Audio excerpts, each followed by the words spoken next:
Hey, what's up guys, and welcome back to another video on the channel. The quarterfinals draw has been made, and there are some very interesting and some games that will be very interesting to see, and I'm looking forward to some of these games.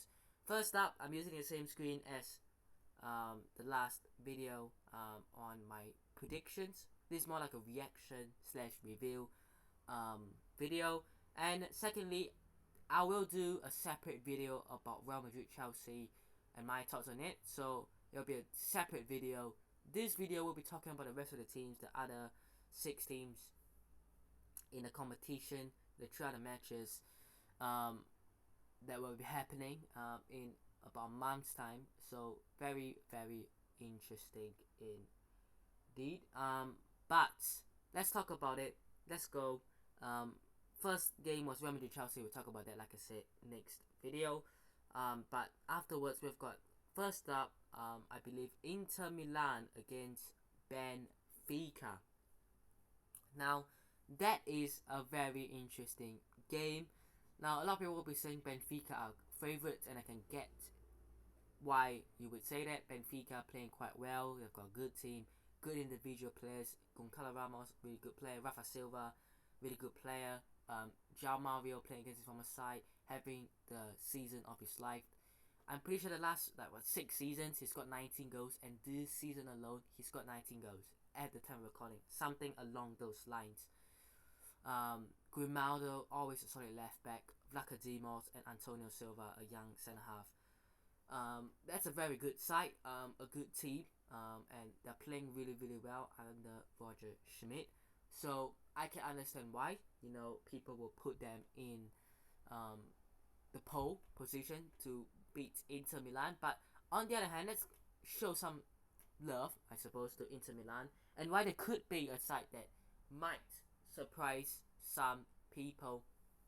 Of course, last round they played Porto, another Portuguese side. First leg they won thanks to Lukaku goal. Second leg they were defending for their lives. I remember that crazy minute or so where Dumfries cleared a shot off the line, and then Porto hit the bar and hit the post within the seconds. So Inter can be a side that play that way, or they can be a very good side. We don't know what to expect from Inter Milan. Logical sense and logically we would go with Benfica, but I just have this feeling that Inter might surprise a few people. So we don't know. Not sure if the first game is at home for Inter. I'm pretty sure it might be, because they can't possibly play both Inter and AC Milan games in the first leg at home at the same time. So I think they have to change it, and maybe they change Milan's game to away to Napoli. I think that is what happened. So if Inter plays at home first, I think they will have to do what they did to Porto, to Benfica, get like a 1 or 2-0 lead going to the second game, and then try to defend for their life, because I can't see anywhere else for Inter to play. And realistically, I think that might be the approach for Inter Milan in this one, to try to get like a lead going into the second game and try to defend for their lives, because Inter can defend quite well. Even though they might not have been the best defensively this season, but they've got some solid players. I mean, the 3 centre halves there, Bastoni, Skriniar at the right, are a good side. Dumfries as well. So you know what? That side is pretty interesting, pretty good side. But based on logical sense, based on how well they've been playing so far, and a good side that they are, I'll go with Benfica. I have no problems with that. A Portuguese side, I remember last season Benfica made it to the quarterfinals and they were beaten by Liverpool. I was sort of gutted for them a bit. Would have really loved them to get into the semi-finals last year. I think this year might be their year. And to think that one of Benfica, Inter, AC or Napoli will make it into the final, it's incredible. And the chances of it being like Napoli against Inter, or Inter against AC Milan in the semi-finals, it's incredible as well. So it's really good to see Italian teams back to their best, and A lot of people will be talking about how Inter and AC Milan might not be playing at their best, but clearly they've played well enough to be where they are at the moment, which is the quarterfinals, right? Um, so for me, this game I'll put Benfica going through.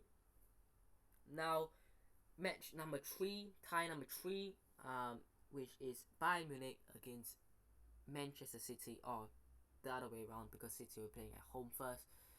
And that, for me, along with Real Madrid Chelsea, is a reason why I would be worried for Manchester City. Now, City this season look to me as a team that have the hungriness more than ever to try to win the Champions League. Of course, they beat Leipzig 7-0. Haaland scored 5 goals, and I remember, and I'm pretty sure after the game, Haaland said that, look, I'm not here to be winning the Premier League because this team knows how to win the Premier League, without me. They can win it without me, but I'm here to try to elevate this team and try to win the Champions League along those lines, right?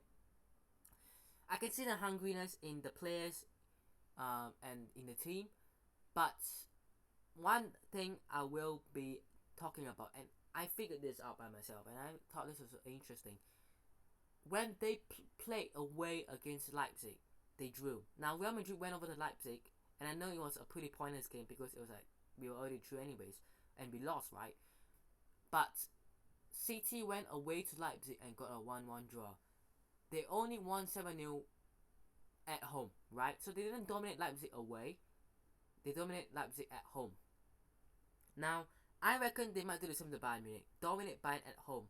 But will they be able to score and win by a huge margin? I don't think they're going to win 7-0, 6-0, 5-0, 4-0. Maybe 3-0, maybe 2-0, maybe 1-0. I think City are capable of winning 1 or 2-0 against Bayern Munich. Right, by one or two goals. I think they could do it. My problem is, in the second leg, the return leg, Bayern Munich have the home advantage, they have the fans, and they have the ability to come back. And I just think that if City, let's say, win by 1 goal, Bayern could be able to win by 2 goals in the away and in the second leg. And that is my worry for Manchester City. The fact that they might not be able to beat Bayern Munich because the second leg is away, and that is the same with Real Madrid. I'll talk more about Real Madrid in another video. But I think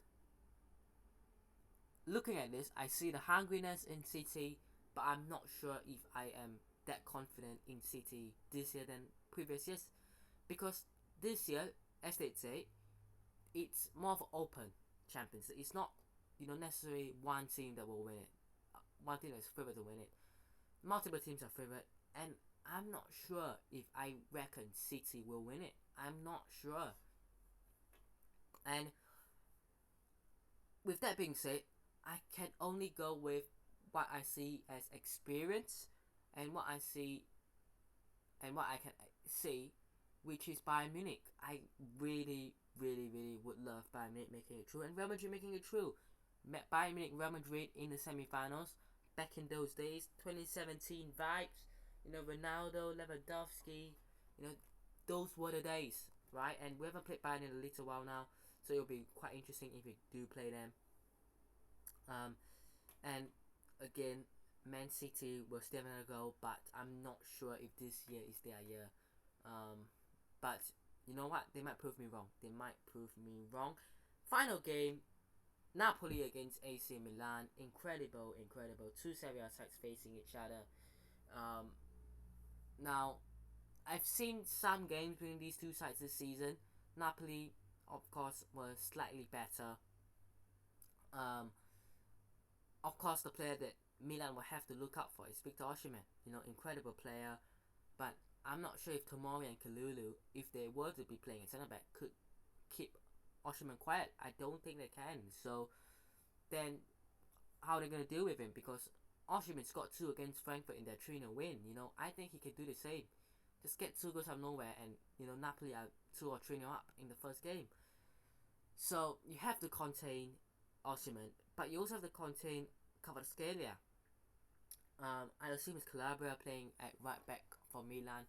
Can he do the job? Can he keep Kvaratskhelia quiet? I'm not too sure. But I think one strength and one area of the pitch that Milan could use to try to get a result is their left hand side. I think Leao, Hernandez, and if Benacer comes back, that little triangle there, that little diamond there, I think that is the key. Leao, incredible player, you know, has the speed, has the strength. I think he's an incredible player. I really, really like him. And then Theo Hernandez, arguably the best left back in the world, and Benacer, incredible center defensive midfielder he is. You know, those three will be huge for AC Milan. They've got other decent players. Brahim Diaz, of course, on loan from Real. Giroud up front if he does play, or whether it's going to be Zlatan or Origi, who knows. Tonali is a solid defensive mid as well. Like I said, Tomori, Kalulu, you know, Min Young will be back. He's an incredible goalkeeper. So I look at individuals. I go, Leao is good, Hernandez is good, Benacer is good, Tomori is good, Kalulu is good, Min Young is good. But as a team, are they good? I'm not too sure. But with Napoli, I see Osimhen is good, Kvaratskhelia is good, Samuel Gisa is good, Almas is good, Vakmani is good, Kim Min Jae is good, Di Lorenzo is good. And are they good as a team? Yes, they are good as a team. You know, so I can only say Napoli based on what I've seen so far. But again, like Bayern Munich, I would love Milan to go through, because imagine Milan make it to the final and Real Madrid make it to the final. The two teams with the most Champions League take on each other. Milan obviously have 7, we have 14. It'll be incredible to see those two teams play against each other, and I would love it. I would love it if that happens. But based on current form, I can't just say, oh, I want Milan, so I think Milan will do it. No, I'm gonna say Napoli. So my 3 teams will be Benfica, Bayern Munich, and Napoli. And I'll let you know my prediction and my thoughts on Real Madrid Chelsea in my next video. But hope you guys have enjoyed today's video. Hit the like button if you did, subscribe to the channel if it's on already, and I'll see you guys in the next one. Peace.